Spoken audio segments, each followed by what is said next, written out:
శ్యాంబాబు క్యారెక్టర్లోనే రాష్ట్ర వ్యాప్తంగా ప్రచారం చేపట్టనున్నారు పృథ్వీ. బ్రో సినిమాలో అంబటి రాంబాబుకు ప్యారడీ పాత్ర పోషించారు పృథ్వీ. శ్యాంబాబు వేషధారణతోనే రాష్ట్ర వ్యాప్తంగా పర్యటిస్తానన్నారు పృథ్వీరాజ్.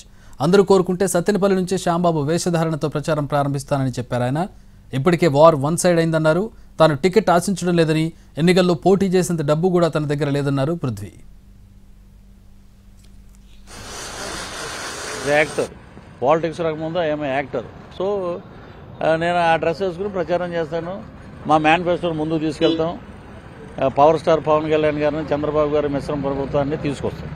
ఒక మంచి నాయకుడు రావాలి, ఒక మానవత్వవాది, పేద ప్రజల కోసం కష్టపడే వ్యక్తి కోసం పోరాడాలి. మనకి పదవి కాదు ముఖ్యం, ఆయన అసెంబ్లీలోకి అడుగు పెట్టాలి, పేద ప్రజల సంక్షేమం కోసం ఆయన పాటుపడాలి. అదే మా ధ్యేయం. ఇప్పుడు ఏంటంటే మన ఇంట్లో పెళ్లి జరుగుతుంటుంది, సరే ఏదో డిస్కషన్ జరుగుతుంటుంది, అవి కూడా మీడియాకి చెప్పరు కదా. ఏదో అధినాయకులు మాట్లాడుకుంటారు ఏ సీటు ఏంటి అనేది, వాళ్ళకి తెలుసు. అవి మన కార్యకర్తగా మా ఇద్దరు బాసులు ఏం చేస్తారు, పవన్ కళ్యాణ్ గారు ఎలా వెళ్తున్నారు జనాలకు అందరూ తెలుసు, చంద్రబాబు నాయుడు గారు ఎలా వెళ్తున్నారో తెలుసు. రెండు జెండాలు కలయిక మాకు అద్భుతంగా ఉంది. ఎక్కడికి వెళ్ళినా బ్రహ్మరథం పడుతున్నారు.